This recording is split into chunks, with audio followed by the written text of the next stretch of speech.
அரசு பள்ளியில் படித்து மருத்துவம், பல் மருத்துவம் பயிலும் மாணவர்கள் சங்கத்தினர் 7.5% இடஒதுக்கீட்டில் பயிலும் மாணவர்களுக்கு கையடக்க கணினி வழங்க வேண்டும் என தமிழக அரசிற்கு கோரிக்கை விடுத்துள்ளனர்.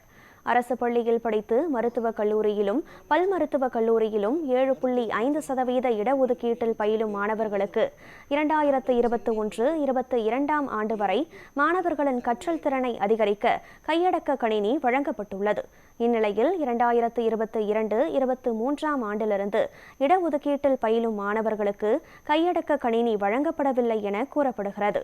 இதனையடுத்து தமிழக அரசு உடனடியாக நடவடிக்கை எடுத்து 7.5% இடஒதுக்கீட்டில் மருத்துவம், பல் மருத்துவம் பயிலும் மாணவர்களுக்கு கையடக்க கணினி வழங்கிட ஆணை செய்ய வேண்டும் என அம்மாணவர்கள் தரப்பில் கோரிக்கை விடுக்கப்பட்டுள்ளது.